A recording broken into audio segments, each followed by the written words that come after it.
الحمد للہ رب العالمین والصلاة والسلام علی حبیبہ محمد وآلہ وصحبہ اجمعین. اعوذ باللہ من الشیطان الرجیم. بسم اللہ الرحمن الرحیم. حافظوا علی الصلوات والصلاة الوسطی وقوموا للہ قانتین فإن خفتم فرجالا أو ركبانا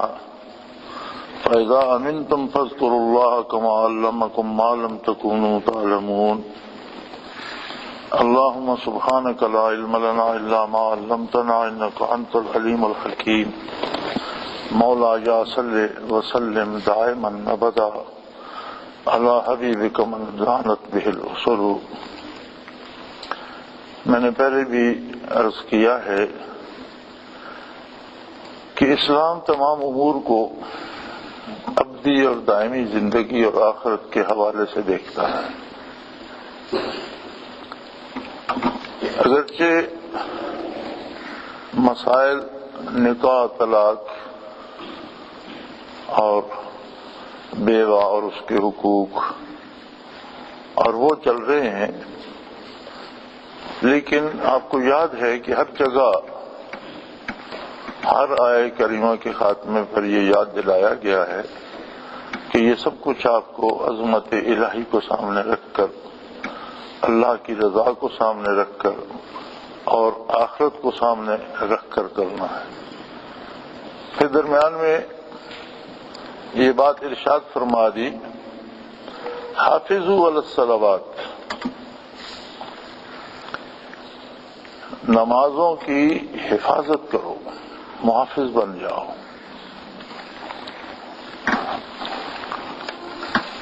اسلام میں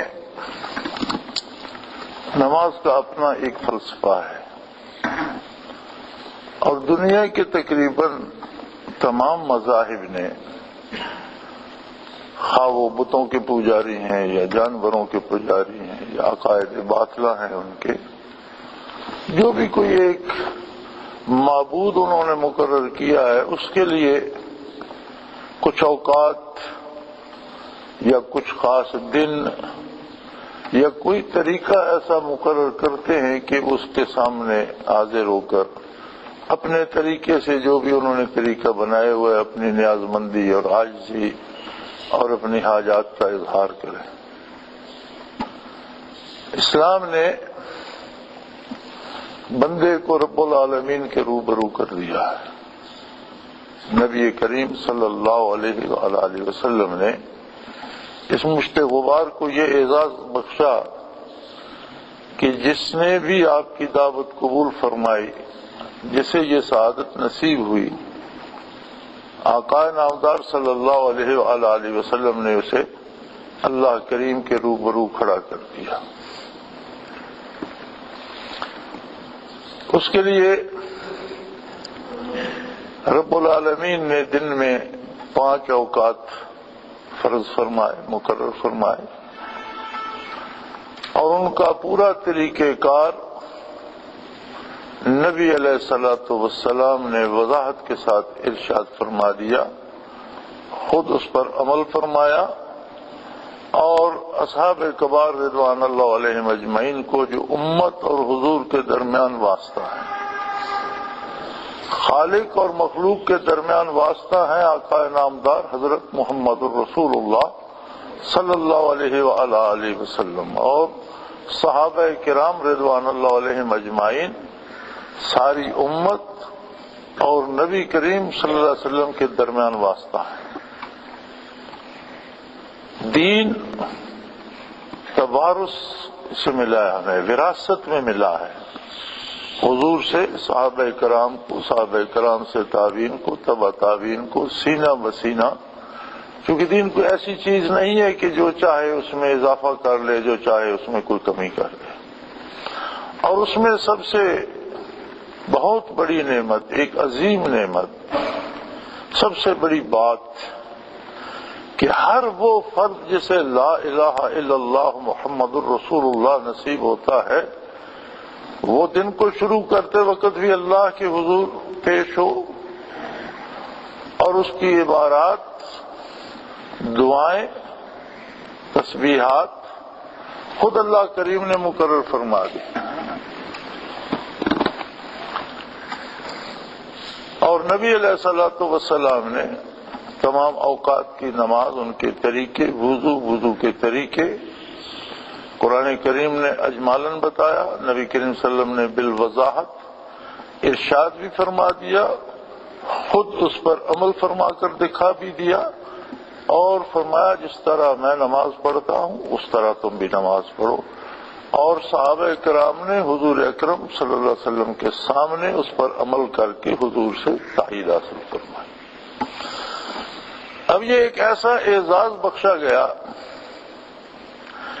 کہ ادیان باطلہ میں تو لوگوں نے معبود بھی خود مقرر کیے اور ان کی حاضری کے اوقات بھی خود مقرر کیے اور اس کا طریقہ کار بھی خود مقرر کیا، لیکن معبود برحق نے اپنی بارگاہ میں حاضری حکماً نافذ کر دی، اپنے بندوں کو اتنا نوازا کہ حکم دے دیا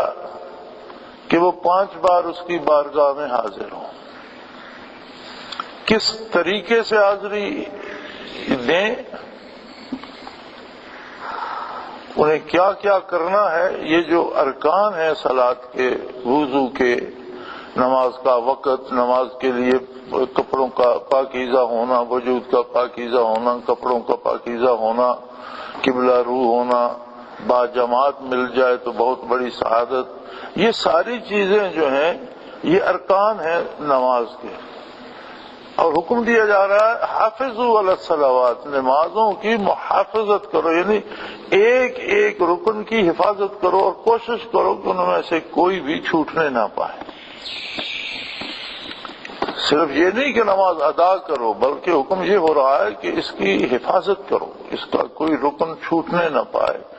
وقت بر وقت نماز ادا کرو، اور سنت کے مطابق پاکیزگی، کپڑوں کی پاکیزگی، وقت، با جماعت، وضو کا طریقہ، ساری چیزیں جو ہیں وہ پورے احتیاط کے ساتھ، پوری حفاظت کرو، ان کی پوری احتیاط کے ساتھ ان پر عمل کرنے کی کوشش کرو، اس لیے کہ یہ اتنی بڑی سعادت ہے کہ مرد ہو یا خاتون،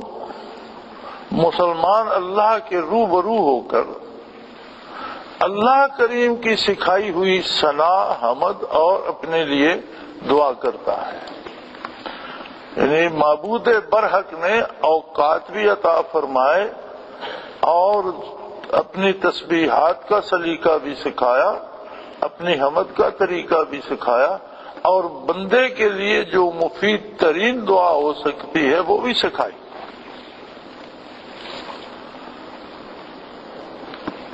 سیرت کی کتابوں میں موجود ہے کہ جب سورہ فاتحہ نازل ہوئی تو شیطان ریت پر لیٹتا تھا اور سر میں ریت ڈالتا تھا اور پیٹتا تھا کہ جو لوگ دن میں 5 مرتبہ نماز کی ہر رکعت میں یہ دعا پڑھیں گے ان پر میرا بس کیا چلے گا۔ ہماری بدنصیبی یہ ہے کہ ہم نے اسے ایک سزا کے طور پر لیا ہے کہ شاید ہمیں مسلمان ہونے کی یہ سزا دی جا رہی ہے کہ ہم پر اتنی نمازیں فرض ہو گئے، روزے فرض ہو گئے۔ اللہ کریم کو ہماری نمازوں کی کوئی ضرورت نہیں ہے، اللہ کے رسول صلی اللہ علیہ وسلم کو کوئی ضرورت نہیں ہے، اللہ کریم کو ہمارے روزوں کی ضرورت نہیں ہے، یہ ہماری ضرورت ہے کہ کس طرح سے رضائے باری حاصل ہو، اور وہ سلیقہ خود معبود برحق نے سکھا دیا۔ سب سے پہلے اپنی ثنا، پھر وعدہ اللہ کے ساتھ تیری ہی مدد چاہتا ہوں، تیری ہی عبادت کرتا ہوں، پھر دعا کہ مجھے نیک لوگوں کے راستے پر صراط مستقیم پہ رکھ،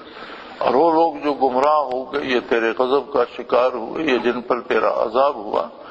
ان کے اعمال سے مجھے بچا اور ویسے راستے پر چلنے سے میری حفاظت فرما۔ رکوع میں ہوا، سجدہ ہوا، اس میں تسبیحات ہیں، اور اب میں دیکھ رہا تھا ٹیلی ویژن پہ تقریباً ہر مذہب کے جو ہیں آج کل وہ ڈش پہ چل رہے ہوتے ہیں پروگرام، تو ہر مذہب نے کوئی نہ کوئی طریقہ مقرر کیا ہے کہ وہ کوئی ہاتھ باندھ کے کھڑے ہوں گے اس طرح سے، پھر وہ سیدھے سجدے میں چلے جائیں گے، پھر کوئی 2 سجدے کرتا، کوئی 3 کرتا ہے، کوئی 1 کرتا ہے، اور کوئی قید نہیں ہے اوقات کی، جب جس کا جی چاہا وہ چلا گیا، کوئی پاکیزگی طہارت کی شاید کوئی قید نہیں ہے، کوئی قاعدہ ضابطہ نہیں ہے، اور کیا کہنا ہے کیا نہیں کہنا ہر کوئی اپنی اپنی ہانک رہا ہے، جو جس کے جی میں آتا ہے وہ اپنے طور پہ لگا ہوا ہے، اور سامنے کوئی تصور ہے یا تصویر ہے یا بت ہے یا کوئی اس طرح کی چیز ہے۔ تو اسلام کتنا خوبصورت مذہب ہے کہ اس قادر مطلق نے جو ساری کائنات کا واحد خالق، مالک اور معبود برحق ہے، اپنی بارگاہ میں حاضری کے اوقات عطا فرمائے، ان کا طریقہ اور سلیقہ عطا فرمایا، ان میں حمد اللہ کی کس طرح سے کرنی ہے اور اس کی پاکیزگی، اس کی تسبیحات کس طرح سے بیان کرنی ہے وہ بھی مقرر فرما دیں، اور اپنے لیے ہمیں کیا مانگنا چاہیے وہ بھی مقرر فرما دیا، اور اتنا جامع مقرر فرما دیا کہ دنیا و آخرت کی ہر بھلائی اس میں سما جاتی، ایک ایک جملے میں 2 عالم کی ہر بھلائی سما جاتی ہے۔ سو فرمایا احکام شریعت پر عمل کرنے کے لیے یہ ضروری ہے کہ عظمت الہی سے ہمارے دل سرشار ہوں، ہمارا ایمان مضبوط ہو، ہمیں اللہ پر اعتماد ہو اور اس کی عظمت پر یقین کامل ہو، ہمیں آخرت پر پورا پورا یقین ہو، اور ہمیں یہ یاد ہو کہ ہمیں اللہ کے روبرو پیش ہونا ہے جواب دہی کے لیے، اور ہم اپنی ہمیشہ کی زندگی کی تیاری کریں۔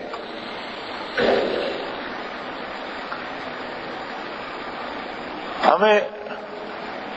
ہمیشہ موت کا خوف مسلط رہتا ہے اور ہم بھاگتے رہتے ہیں، لیکن موت ہمیں چھوڑتی نہیں ہے، جہاں بھی کوئی ہو جب وقت آتا ہے اس کی موت آ جاتی ہے، تو اس سے بھاگتے رہنے کا تو کوئی سلیقہ نہیں سکھایا گیا، بلکہ طریقہ یہ سکھایا گیا ہے کہ اس کی تیاری کرو۔ مومن کی موت انتقال ہے، منتقل ہونا ہے ایک عالم سے دوسرے عالم میں،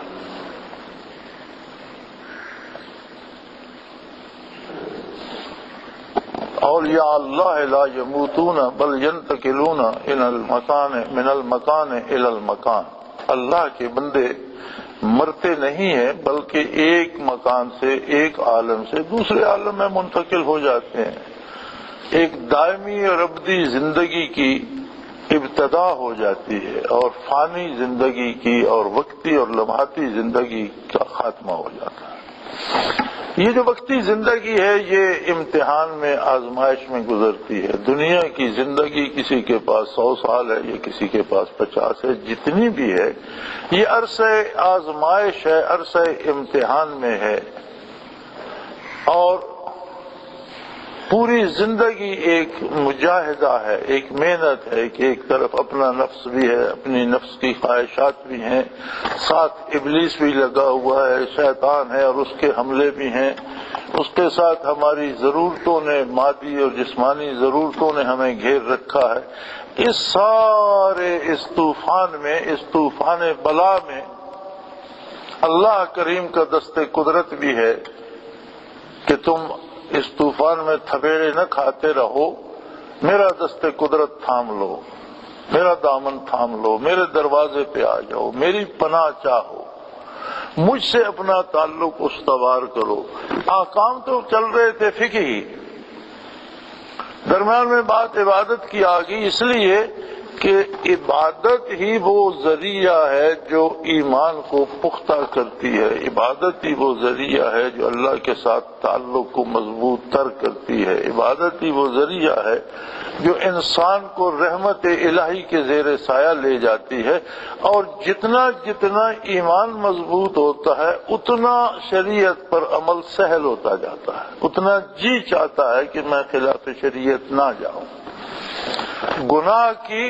کڑواہٹ اور تلخی محسوس ہوتی ہے، اگر گناہ صادر ہو جائے تو آدمی بد مزہ ہو جاتا ہے، اسے گناہ میں لطف نہیں آتا بلکہ گناہ کی تلخی محسوس کرتا ہے، اس سے توبہ کرتا ہے، رجوع کرتا ہے، اللہ کریم سے معافی چاہتا ہے، آئندہ اس سے بچنے کی بھرپور کوشش کرتا ہے، اور عبادات میں لطف نصیب ہوتا ہے، اور مکالمہ الہی جسے نصیب ہو جائے، اللہ سے بات کرنا جسے نصیب ہو جائے، کیونکہ حضور کا ارشاد عالی ہے ان تعبد اللہ کأنک تراہ فإن لم تکن تراہ فإنہ یراک، او کما قال رسول اللہ صلی اللہ علیہ وآلہ آلہ وسلم، کہ عبادت کا مزہ یہ ہے کہ جب تو اللہ اکبر کہہ کر دست بستہ کھڑا ہو تو تیرا عالم یہ ہو جیسے تو اللہ کو روبرو دیکھ رہا ہے، اور اگر اتنی ہمت نہیں ہے تو کم از کم یہ یقین ضرور ہو کہ میرا اللہ مجھے دیکھ رہا ہے، اور اگر یہ بھی نہیں ہے تو پھر تیری ایکسرسائز رہ جائے گی، عبادت تو نہیں ہوگی۔ اور ہم دیکھتے ہیں کہ آج معاشرے میں جو ہمارا مقام ہے اس کی ایک بنیادی وجہ بھی یہ ہے کہ ہم اس نعمت عظمیٰ سے، اس بنیاد سے دور جا چکے ہیں۔ بیشتر لوگ تو وہ ہیں جنہیں نماز نصیب نہیں ہوتی، اور جنہیں نصیب ہوتی ہے ان میں سے پھر اکثریت ان کی ہے جو محض اٹھک بیٹھک کرتے ہیں، حضوری نصیب نہیں ہوتی۔ وہ مسجد میں بھی ہوتے ہیں تو دل بازار میں ہوتا ہے، وضو کر رہے ہوتے ہیں تو خیال نہیں ہوتا کہ ایک دفعہ ہاتھ دھویا یا 2 دفعہ دھویا، یا بازو آدھا گیلا ہے یا آدھا خشک رہ گیا، یا پاؤں صحیح دھویا ہے یا خشک رہ گیا، یہ نہیں ہوتا، جلدی جلدی چھاٹے چھوٹے مار کے ٹوٹل پورا کیا، پھر نماز کے لیے کھڑے ہو گئے تو رکوع میں گئے تو واپس قیام نہیں کیا، وہاں سے سجدے میں گر گئے، سجدے میں گر گئے تو واپس جلسے میں نہیں آئے، وہیں سے 2 ٹھونگے ماری، تو ایسے جیسے پیچھے کوئی لٹھ لے کے لگا ہوا ہے اور ہمیں بھاگنا ہے، تو بڑی بے دھیانی سے اور وہ ٹوٹل پورا کر کے ہم بھاگ گئے۔ تو یہ اگر یہ یقین ہو، چلو اتنی قوت نہ ہو کہ میں اللہ کو دیکھ رہا ہوں، کم از کم یہ یقین ہو کہ میرا اللہ مجھے دیکھ رہا ہے، تو آدمی اس طرح بھاگم دوڑ تو نہیں کرتا۔ چھوٹی چھوٹی باتیں جو ہیں وہ بہت بڑا اثر رکھتی ہیں۔ آپ نے دیکھا ہوگا یہاں ہماری مسجد میں کوئی ٹوپی نہیں ملتی، ہر مسجد میں آپ دیکھیں تو وہ بان کی پٹھوں کی ٹوپیاں پڑی ہوتی ہیں، کوئی کالی ہو گئی ہے، کوئی ٹوٹی ہوئی ہے، کوئی کیسی ہے، نماز پڑھنے کے لیے وہ سر پہ رکھ لیں، 2 دفعہ اٹھے بیٹھے ٹوپی اٹھا کر پھینکی چلے گئے، پھر آئے رکھ لیں۔ حکم یہ ہے کہ جو لباس پہن کر آپ کسی شریف آدمی کو ملنا پسند نہیں کرتے، اس لباس میں نماز صحیح نہیں ہوتی، اس میں کراہت آ جاتی۔ کم از کم ایسا لباس ہو جس میں آپ کسی شریف آدمی سے ملنا تو پسند کرتے ہیں، اللہ کے حضور پیش ہو رہے ہیں، تو کم از کم ایسا تو ہو۔ پھر اس طرح کی ردی ٹوپی پہننے سے تو آپ ننگا سر رکھ لیں تو اس میں کراہت نہیں آئے گی، پھر اس کی کیا ضرورت؟ ایک رومال نکالیں گے اور اس طرح سے باندھ لیں گے۔ کبھی کسی دفتر میں کسی آدمی سے ملنے، کسی کے گھر میں جاتے ہوئے آپ نے رومال سے سر ڈھانپا، اسے آپ خلاف تہذیب سمجھتے ہیں، وہ کہے گا یہ کیا آپ مذاق کر رہے ہیں، کس طرح سے، یہ کوئی لباس ہے کہ اب جیب سے رومال نکالا اس طرح سے کر لیا، یہ کوئی لباس کا حصہ تو نہیں۔ اس سے تو آپ برہنہ سر ملنا پسند کریں، تو اچھا سر ڈھانپ کر نماز پڑھیں، لیکن سر سلیقے سے ڈھانپیں، قاعدے کی ٹوپی پہنے، جو ٹوپی پہن کر آپ جا سکتے ہیں، کسی سے مل سکتے ہیں، وہی ٹوپی وہی لباس پہنے۔ تو اگر آپ لوگوں سے ملنے کے لیے اہتمام کرتے ہیں کہ کسی شریف آدمی سے ملنا ہے تو قمیض ایسی ہو سلوار ایسی ہو، تو اللہ کے حضور جاتے ہیں تو اس کا بھی تو اہتمام ہونا چاہیے۔ تو یہ ہے حفاظت صلاۃ میں۔ اور پھر اس میں ایک عظمت ہے کہ ہر بندے کا ذاتی تعلق قائم ہو جاتا ہے اللہ کریم سے۔ پھر وہ مولوی صاحب سے کہنے پر اللہ کی اطاعت نہیں کرتا، کسی پیر صاحب کے کہنے پر اللہ کی اطاعت نہیں کرتا، بلکہ اس کا اپنا اللہ ہے اور اس کا اپنا ذاتی تعلق ہے اللہ کے ساتھ، اس کا اپنا تعلق بن جاتا ہے رسول اللہ صلی اللہ علیہ وآلہ وسلم کے ساتھ، اور وہ اللہ کے رسول کی اطاعت کرتا ہے۔ آج کل ہم جس تفرقہ بازی اور تفریق کا شکار ہیں اور بے شمار فرقے بن گئے ہیں اور ہر فرقہ اپنے اس پہ نظریات پہ زور دے رہا ہے اور جو نہیں مانتا اسے گولی سے اڑا دیتا ہے، یہ کیوں ہے؟ اس کی بنیادی وجہ یہ ہے کہ ہمارا تعلق اللہ کے رسول سے کمزور ہو کر افراد سے بن گیا ہے۔ ایک فرد کے پیچھے ہم چل پڑے، جو وہ کہتا ہے وہی کریں گے ہم بھی۔ اس فرد سے آپ نے کیا لینا ہے؟ آپ نے حاضری دینی ہے اللہ کی بارگاہ میں۔ رسول اللہ صلی اللہ علیہ وسلم کے ساتھ تو جو بندہ آیا، کسی سے آپ نے یہ نہیں فرمایا کہ میری عبادت کرو، خود بھی اللہ کی عبادت فرمائی اور اسے بھی اپنے ساتھ کھڑا کر دیا کہ آپ بھی اللہ کی حضور رکوع و سجود کرو، اللہ کی عبادت۔ جو حکم دیا کوئی اپنی مرضی سے آپ صلی اللہ علیہ وسلم نے کوئی ایک ادنا سا حکم بھی ارشاد نہیں فرمایا۔ ما ینطق عن الہویٰ ان هو الا وحی یوحیٰ، میرا حبیب اپنی پسند سے کوئی چھوٹی سی بات بھی نہیں کہتا، جو بھی فرماتا ہے وہ آپ تک پہنچاتا ہے جو اللہ کی طرف سے بھی ہوتی ہے۔ تو آج بھی اگر ہم خلوص سے نماز ہی کو خلوص سے ادا کرنا شروع کر دیں، اللہ کے رسول کی اطاعت شروع کر دیں، تو یہ تفرقہ بازی ختم ہو سکتی ہے، کہ فرقے ختم ہو جائے، ان کا وجود ختم ہو جائے۔ ہر بندہ جب اللہ کی رضا کا طالب ہو جائے، اللہ کی رسول کی رضا کا طالب ہو جائے، تو یہ فرقہ بندی ختم ہو جائے۔ یہ فوج سے، بندوقوں سے، حکومت سے، بندوں کو چالان کرنے سے، جیلوں میں دینے سے بند نہیں ہوتی، ختم نہیں ہوتی، مٹتی نہیں ہے۔ اس کی طاقت اگر ٹوٹے گی تو اس کا ایک ہی طریقہ ہے کہ ہر بندے کا تعلق اللہ کے رسول کے ساتھ ہو۔ علماء کے ساتھ اس کا تعلق ہے تو اللہ کے رسول کی بات پوچھنے کے لیے، نہ کہ مولوی صاحب کی ذاتی رائے جاننے کے لیے۔ پیر صاحب کے ساتھ تعلق ہے تو پیر صاحب کے پاس علم ہونا چاہیے اور وہ اللہ کے رسول کی بات پہنچائے، ہم ان سے اللہ کے رسول کی بات پوچھیں، ان کی اپنی رائے سے ہمیں کیا لینا دینا۔ تو فرمایا تمہیں یہ نعمت عظمیٰ عطا کی گئی ہے صلاۃ، حافظوا علی الصلوات، اپنی نمازوں کی حفاظت کرو، نیت اور ارادے سے لے کر ادائیگی تک، ارکان صلاۃ تک، ایک ایک چیز پر حفاظت کرو۔ حافظوا علی الصلوات والصلاۃ الوسطیٰ، اور بالخصوص درمیانی نماز کی۔ درمیان والی نماز اکثر مفسرین کرام نے عصر کی نماز کو لکھا ہے۔ عصر کی نماز کا وقت بڑا عجیب ہوتا ہے، تقریباً ہر شخص کی مصروفیت کا وقت ہے، دفاتر سے لے کر چرواہوں تک اور مزدور سے لے کر کاشتکار تک، ہر شخص اپنے دن بھر کی کارکردگی کو ختم کرنے کی تیاری کر رہا ہوتا ہے۔ مزدور بھی چھٹی کی تیاری کر رہا ہے، دفتر والا بھی چھٹی کی تیاری کر رہا ہے،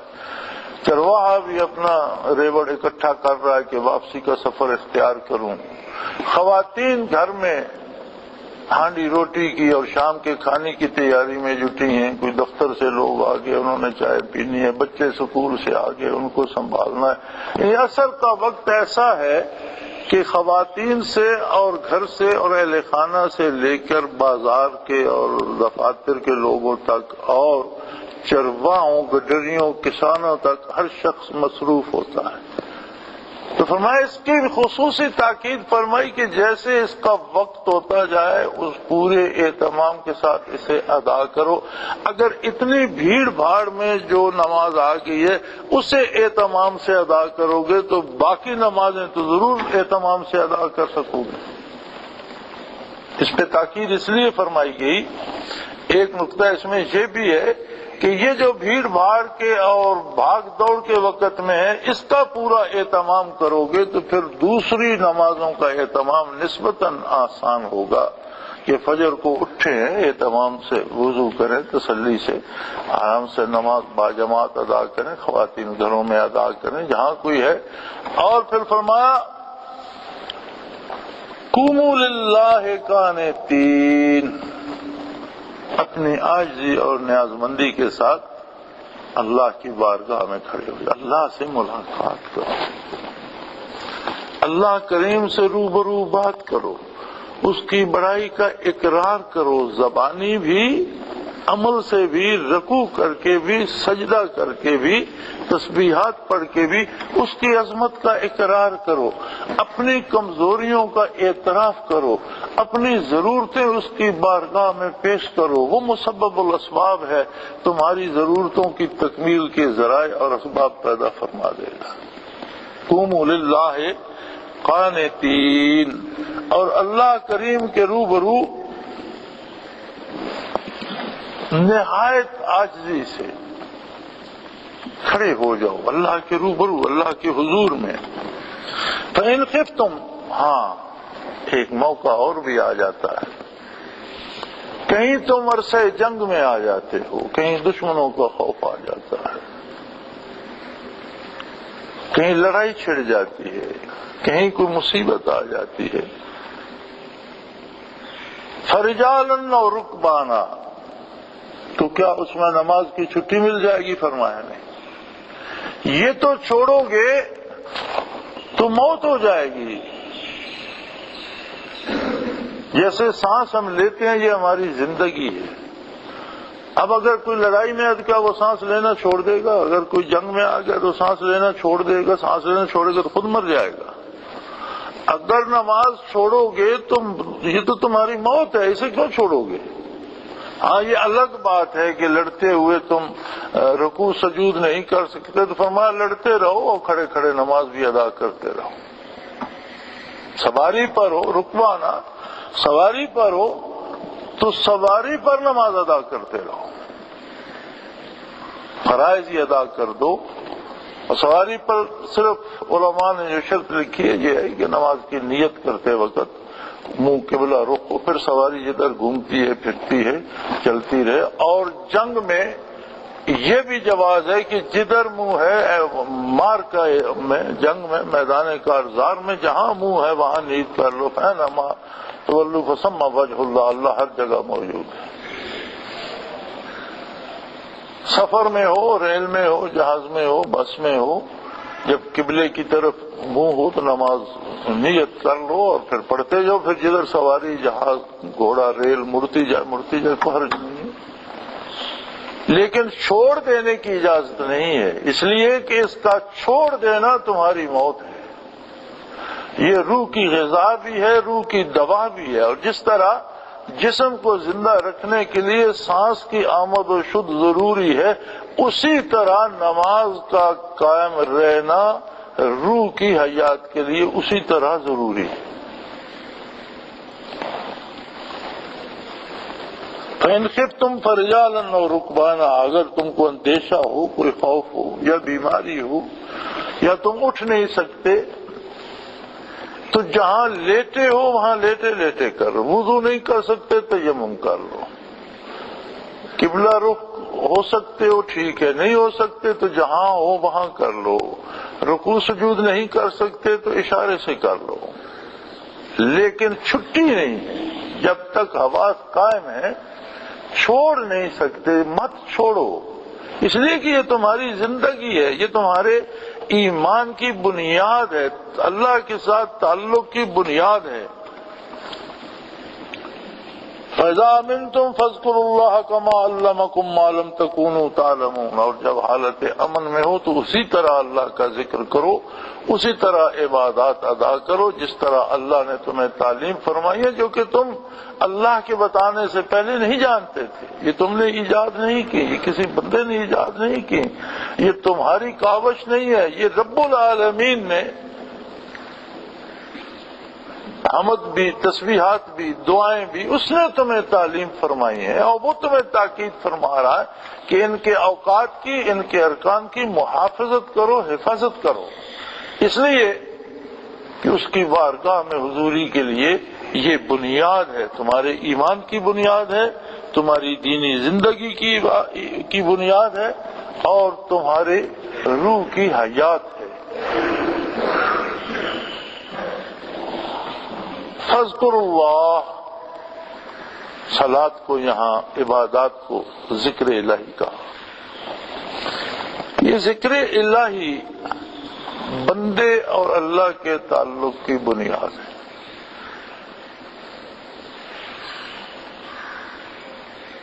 انبیاء علیہ الصلوۃ والسلام کا اور ان کی برکات کا یہ عالم ہوتا تھا کہ نبی کے وجود کے ساتھ کوئی چیز جو مس کر جائے وہ ذاکر ہو جائے۔ انبیاء علیہ الصلوۃ والسلام کا لباس ذاکر ہوتا تھا، نالین مبارک ذاکر ہوتے تھے۔ جس زمین پر نبی کریم صلی اللہ علیہ وسلم کے قدوم مبارک پڑے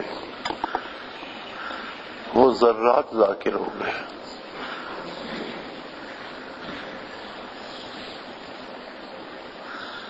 اس کے باوجود ذکر کی تلقین انبیاء کو بھی کی گئی کہ ذکر کریں۔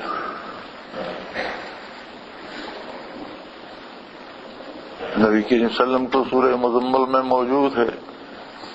کہ راتوں کو اٹھی اللہ کا ذکر کیجیے۔ یہ اس لیے ہے کہ امت کے ہر فرد کو یہ احساس ہو جائے کہ اللہ کی یاد کتنی ضروری ہے۔ موسیٰ اور ہارون علیہ السلام کو بھیجا فرعون کے پاس، اب فرمایا بات مزے سے کرنا، وہ کل قیامت کو یہ نہ کہے کہ آپ کے انبیاء نے بات ہی ایسی کی تھی کہ مجھے غصہ آ گیا اور میں بات پر غور نہیں کر سکا۔ قولوا لہ قولا لینا، قولا لہ قولا لینا، آپ دونوں بڑے مزے سے اس سے بات بڑے لطف سے کرنا۔ لیکن فرمایا ولا تنیا فی ذکری، سامنے فرعون ہے، دعوت اللہ دے رہے ہو، جو خود خدا کہلاتا ہے اسے اللہ کی پر ایمان لانے کی دعوت دے رہے ہو۔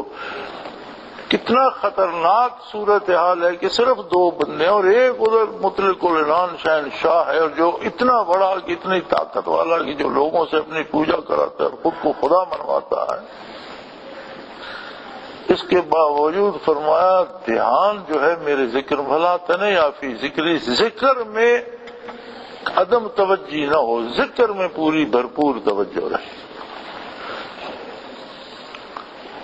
تو صلاۃ بھی ذکر ہے، ہر نیک عمل جو ہم کرتے ہیں وہ ذکر ہے، اس میں اللہ کی یاد موجود ہے، جس میں اللہ اور اللہ کے رسول کی اطاعت ہے وہ ذکر ہے، عملاً ذکر ہے۔ صلاۃ عملاً بھی ذکر ہے، لسانی ذکر بھی ہے۔ پھر جو تسبیحات تلاوت جو اللہ اللہ ہم کرتے ہیں زبانی وہ بھی ذکر ہے، لیکن ذکر کا حق تب ادا ہوتا ہے جب قلب ذاکر ہو، اور قلب ذاکر ہو کر پورے وجود کو ذاکر کر دے۔ ثم تلین جلودہم وقلوبہم الی ذکر اللہ، جب کھال سے لے کر نہا خانہ دل تک ہر ذرہ وجود کا ذاکر ہو جائے، ہڈیاں، خون، رگ و ریشے، ایک ایک جزو بدن سے اللہ اللہ کی آواز نکلے، اور یہی وہ کمال ہے جو برکات نبوت سے نصیب ہوتا ہے۔ یہ احکام شریعت جتنے ہیں یہ تعلیمات نبی کریم صلی اللہ علیہ وسلم ہے، اور یہ کیفیات جو ہیں یہ برکات محمد الرسول اللہ صلی اللہ علیہ وسلم ہے، اور کامل اسلام یہ ہے کہ تعلیمات پر عمل ہو اور برکات محمدیہ سے سینہ پر نور ہو صلی اللہ علیہ وآلہ وسلم۔ اللہ کریم ہمیں اپنی اطاعت کی توفیق دے اور اپنے حبیب صلی اللہ علیہ وسلم کی برکات سے نوازے۔ وآخر دعوانا الحمدللہ رب العالمین۔